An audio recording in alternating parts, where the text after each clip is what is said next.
present yourself for us and tell us, especially towards religious liberty, what is your role and what is the association you represent? Well, my name is Paulo Macedo, and I am the Director for the Communication and Religious Liberty and Public Affairs Department at the division level. And that implicates usually that I am also the Secretary General of l'Association Internationale pour la Défense de la Liberté Religieuse, IADLR, which is an association that stands for religious liberty. And what is the main mission of this association? Well, the main mission of the association is to defend and to promote freedom of conscience, of worship, and of religion. So if you would ask me in a sentence, what we do is this. But of course, this small sentence involves a lot of issues, and you need to set a lot of activities and programs and projects to try to achieve these goals. And so what we do is we have a special publication that is called Conscience and Liberty, is the main organism of IADLR as an association that is published in several languages in Europe. And it's sent to officers and to academics and to universities and libraries around Europe and even outside Europe. We also have conferences and meetings and seminars that promote and defend religious liberty. And of course, one of the most important things that we must not forget is that the International Association is a network of regional and national sections, like we have one in France, in which we have you, David, as our responsible there, as a Secretary General. Thank you. Can you name a few achievements of the association through the years? During the years, you mean? Okay. Yes. We need to understand one thing about the association. We, as Seventh-day Adventists, have a very strong theological, missiological, and also cultural understanding of religious liberty. So we came a long way to find out that in the Bible, human freedom is a key point, and human dignity is a foundation in the principles in which Christianity is built. And since the 1880s, so the end of the 19th century, the church began to have this conscience that it would be very important to not only to stand for religious liberty, but to have connections with different organizations and personalities that also defend religious liberty, even outside our church. So it was created the International Religious Liberty Association at the end of the 19th century in the United States, precisely to defend publicly this principle of religious liberty. Not only, of course, for Seventh-day Adventists or for Christians, but for every human being to have the access to this right of defending and promoting human rights. And then let's jump now to after the Second World War, immediately after. In 1946, so when 1945, it was the creation of the United Nations, and we had a representative there that was called Jan Nussbaum, a Frank Swiss leader of the church that was in San Francisco, and he met Eleanor Roosevelt, the wife of the ex-president of the United States, the former president Franklin Delano Roosevelt. This lady was the head of the commission that was writing the Declaration of the Human Rights. And so when he met her, he started saying that he had this dream of creating an association that stood for religious liberty, open to everyone, even if you have a faith or not, you practice or not, you want to change religion, you want to stand for the principle, it would stand for everyone. And she was so impressed that she accepted to be the first honorary president of this association. So you see, this association was created in 1946, 1 year after the creation of the United Nations, and 2 years before of the 75th. So we are living now the 75th anniversary of the Human Rights Declaration. So it was like this very important moment regarding human rights. The association started to work then. It was created, the Conscience and Liberty magazine, and through the years, not only the magazine, but also the conferences have been very important points in bringing people together to discuss and to follow this principle of religious liberty. And you are asking about achievements. There are several achievements. The magazine is one, the conferences are another, the advocacy. So many times, and sometimes we cannot talk about it because it's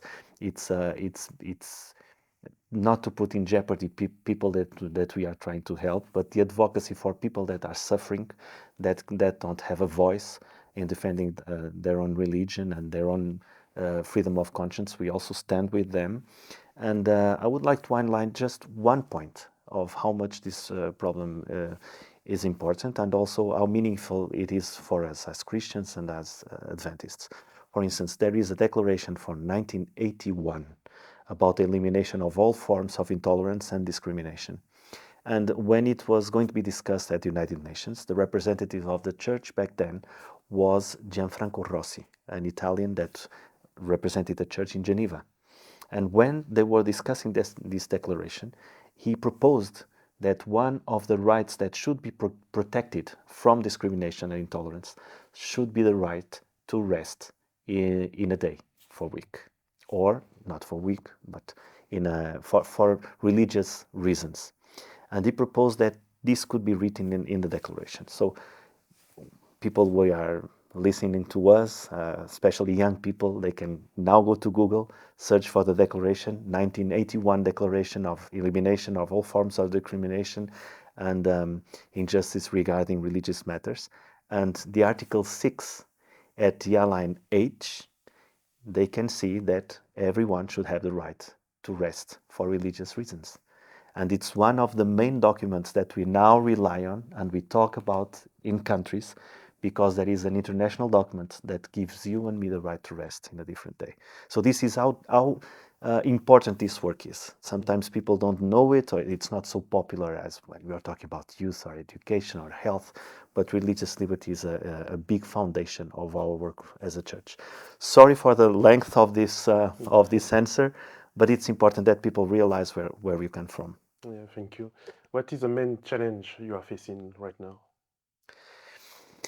Well, when we talk about challenges, we usually think about difficulties that come to you. Sometimes challenges are difficulties, but it's also the goals that you propose to yourself. I would say that one of the main goal that we have as IDLR right now is to try to support and to help national chapters to grow and to have a long-term program regarding the defense and promotion of religious liberty. This means that we need to go to churches to explain what our work can achieve in one way. The second side, we need to improve our relationship with authorities and with other churches and with society and with the cultural forces of society too. And we need to think this in a long term. This is, for me, one of the main challenges because we are all very busy. David, you know, I've been telling you, I appreciate a lot your work, but I know all the hats that you need to fill right now. You are responsible for many issues, and one of them is to be a Secretary General of IADLR. And I cannot say that is more important than communication or than the Secretariat of the Church, but it is important. So one of the main goals is to increase the level and the support to the national chapters. So if you are asking internally, because if you are asking about the challenge externally, I would say that the main challenge that religious people and people that think about religion right now have to face has to do with freedom of expression. It's not that we don't have freedom of expression, that's not it, but we must realize that nowadays, 21st century, 2023, 75 years after the Declaration of Human Rights, there are some things right now that you can say or that you can stand for and immediately be cancelled or be criticized or even be shut down in some way. So freedom of expression is one of the main topics of religion right now. It's not only the right to worship or the day of rest or so on, but what you can or you are or not allowed to say. because there is a fine line between what is acceptable by one stand and the other side, what people don't want to be acceptable, even if it is. And that is sometimes silence some voices that wanted to be more vocal on society. They don't want to have problems, or they don't want to be involved in criticism or polemics. And we have a self, not external, but self censorship that is not good for freedom. This association has to have relationship with the government and other agencies, organizations, even religions. Often within our churches, people don't understand really why we have to have this kind of contact. Can you say a little bit about it? Yes, I will be happy to, because it's important that we all speak the same language and understand each other. I'll give you an example, a personal example. I came to start to work at Religious Liberty in our church in 2006. So PARL department, Public Affairs and Religious Liberty. And for the first, I don't know, maybe 3-4 years, I went to many churches just explaining that we are going to start a program to defend and promote religious liberty, because it's one of the main pillars of our church. The Religious Liberty Department is one of the departments that, when we created departments in the church, religious liberty was one of the first ones, because we realize on our prophetic view that religious liberty is about worship, obedience, and the final event. So I went from church to church to explain we are going to have a program, we are going to start conversations with authorities and governments, and we are going to be talking with other churches and institutions and religions and so on. This doesn't mean that we are losing our identity. This doesn't mean that we are going to have an ecumenical deviation or something. No, this means that we are going to, according to the biblical principles and according to the texts from our church, from Ellen White, we are going to follow a path of engaging with the public. This is also mission. So when you say rightly that we have contacts with other institutions, organizations, and religions, that is true. As a church, we have official relationships with governments, of course. In many places we are registered churches, like in France. I know the situation of the church in France. I know the platform that we have with Protestants and so on.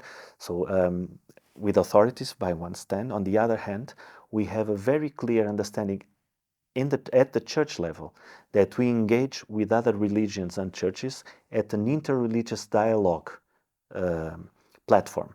This means that we talk with other churches about things that relate peace and security, the environment, of social issues, but we are not engaging in anything that can be compromising the way our doctrines on the first place, and on the second place, anything that could be compromising our way of being in society as a church. So that is the the limit where we are. As IADLR, as you asked, we have strong relationship with governments and organizations. I hold the accreditation of IADLR in Brussels, next to the European institutions, and also the UN, for instance. Whenever it's needed, we are in contact with governments too, and of course we have no limits regarding other churches and people with no faith, for instance, that may be persecuted in many places too. So we are open to everyone in terms of association to defend and promote principle. So that refers to the freedom of to have or not to have a religion, to practice or not to practice, and to practice freely, to share religion. One of the key points. Few people talk about this. It's not only about having religion, but having the freedom to share religion. Because once you cannot share your point of view, your perspective, freedom is over. So all those topics are common as a condition to each one of us. And there are two topics, if you allow me to go a little bit further, that are very, very precious for IADLR. We stand for all these principles. If you go, we are celebrating the 75th anniversary of the Declaration, and Article 18, another reference for our young people. Go and search for Article 18. It says there what freedom of conscience, worship, and religion is. But you can interpret that in different ways. And for us, there are two things that they are not exclusive to us, but they are very, very matricial, very important for us. The first one is the primate of the freedom of conscience. Conscience is deeper than worship, as worship is deeper than religion. So conscience is the basis of human dignity, is one of the most fundamental values that you can have regarding human dignity. The second one is the question of separation between the state and religion. We stand that whenever state and religion, whoever is on the top, if state is taking advantage of a religion, it leads to a certain kind of problems in society.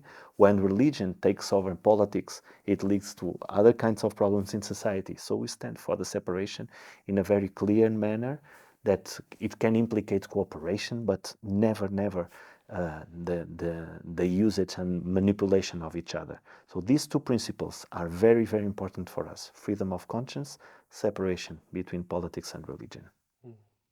Worldwide events, especially the current war in Israel between Hamas and the Israeli government, is having a global impact, especially in France, rise with anti-Semitism, things like that. Do you have a word to say to people struggling to comprehend this conflict and how we can, as Seventh-day Adventists or liberty lovers, impact positively our society?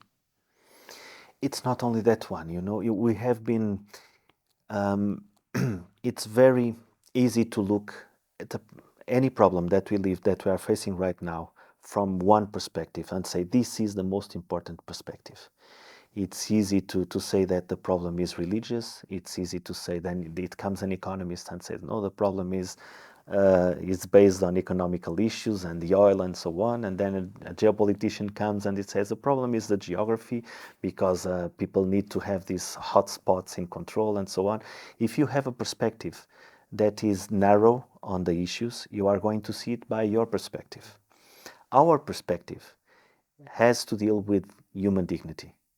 Whenever we try to approach any institution, any religious community, any personality, authority, or leader, we try to influence people on the grounds of respecting and promoting human dignity. So a life means a life.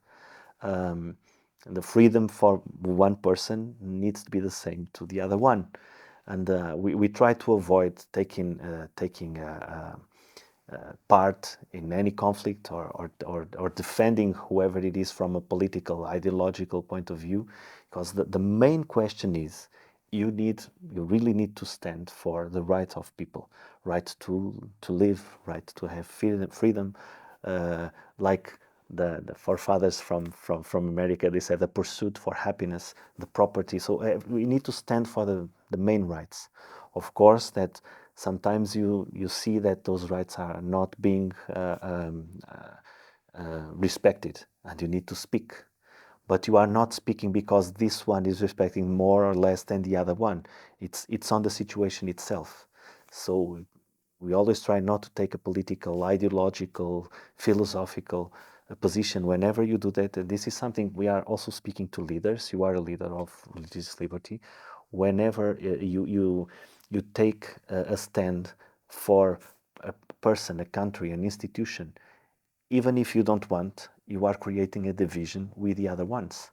But your mission is to promote the dignity of all, not only the ones that you know are right, even if they are right or wrong.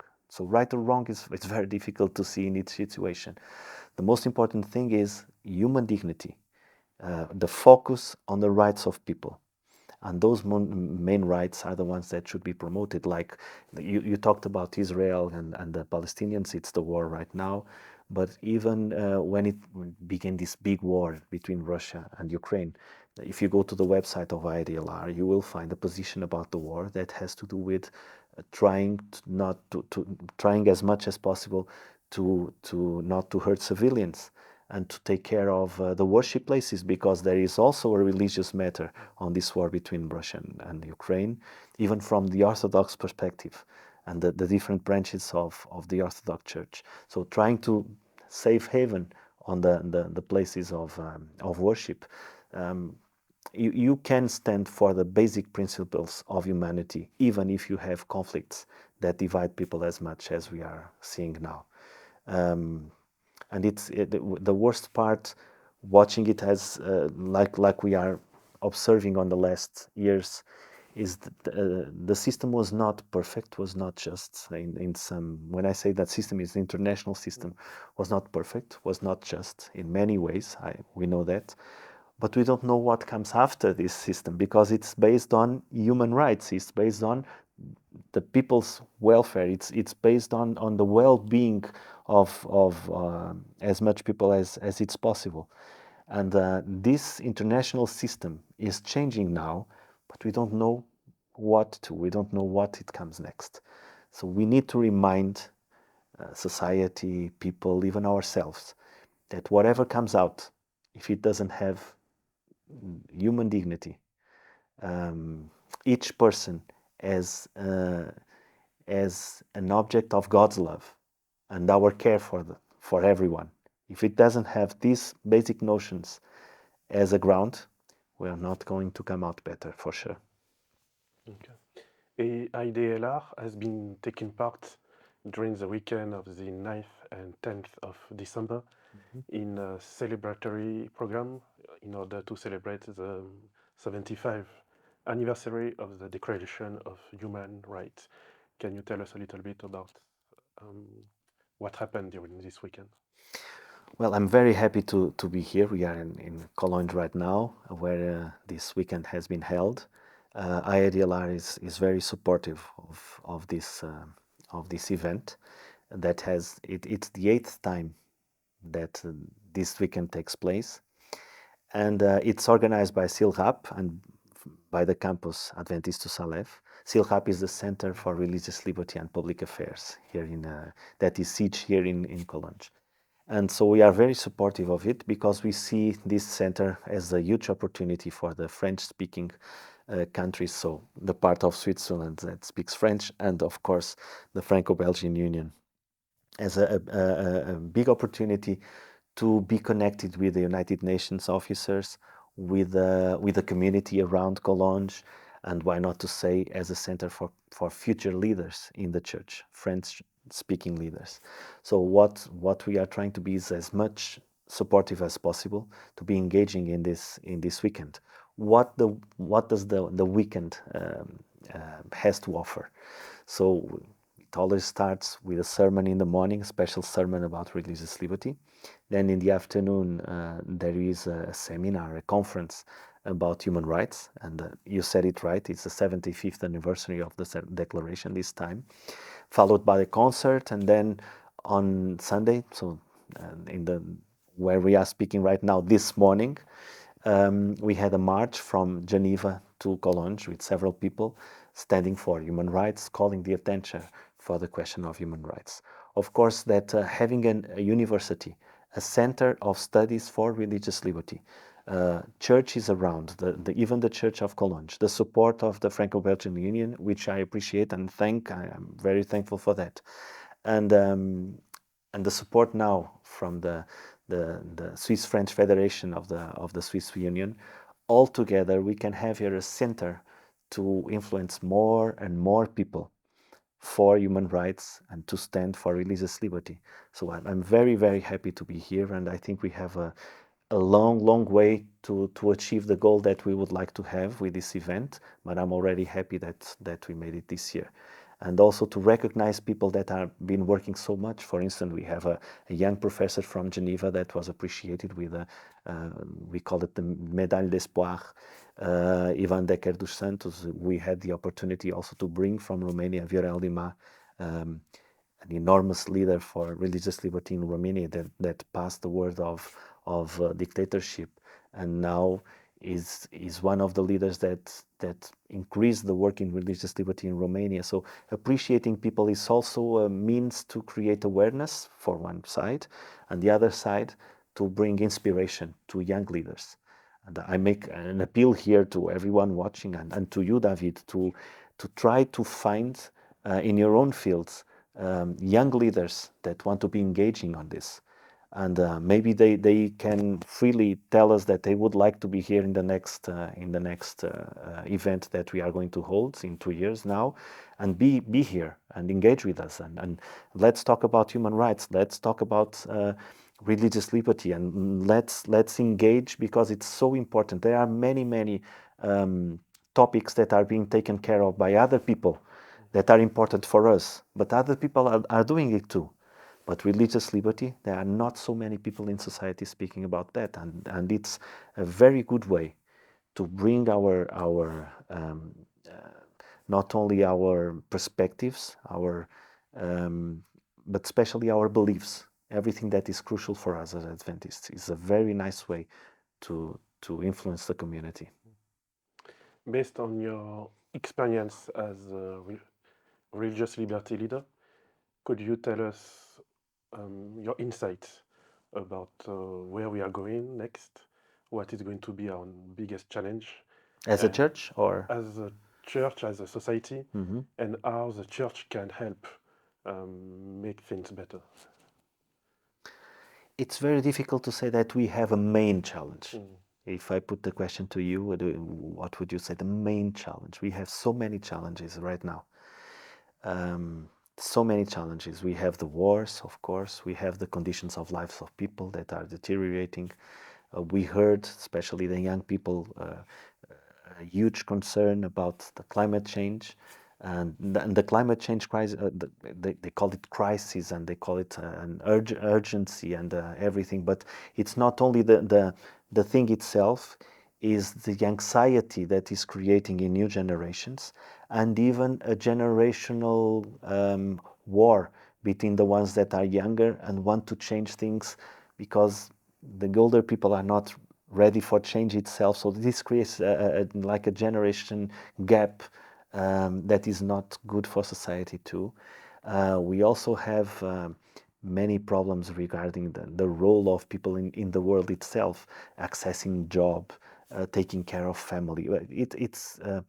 I cannot say what is the main challenge that is right now. I would say that for me, the main challenge is that sometimes as a church, let me rephrase it. We are worried, and correctly, because we have a prophecy background that is very important to maintain and to sustain and to continue to promote, for sure. But we try to trace the dates and the lines and the trends and what's going to happen on that field and that one. And we look at Daniel and Revelation, which is very important.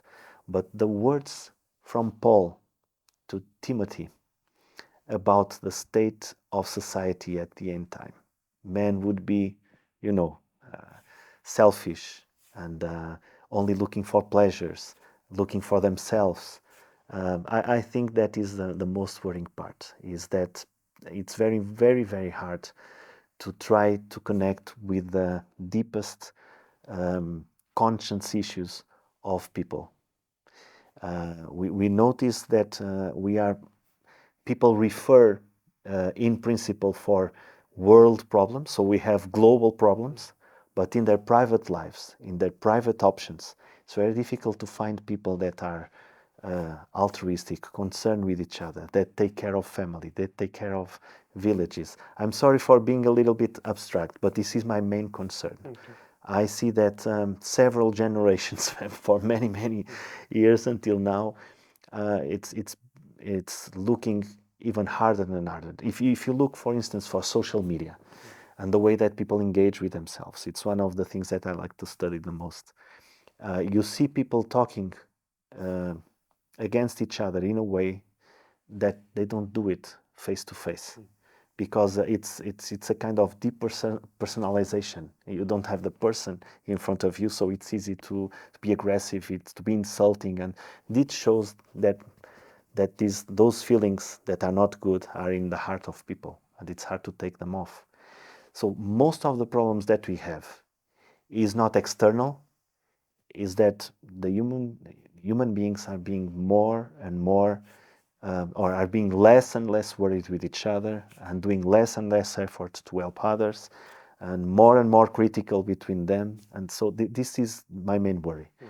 If you think about the church, I think that our main focus is to really find a way to achieve two things at the same time: to keep faithful to the principles and not to allow division. This is very difficult inside the church. Keep being faithful and not and continue to make our walk together. Because sometimes people think that we need to be faithful and we need to exclude people that are not faithful. Or others say, this is not my opinion, I need to go my own way outside the church. But this is not, I don't think that this is the dream of God to the church. God wants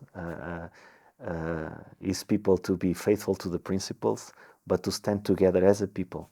And we need to do this effort. We need to pray a lot. We need to talk with each other. We need to dig deeper in our most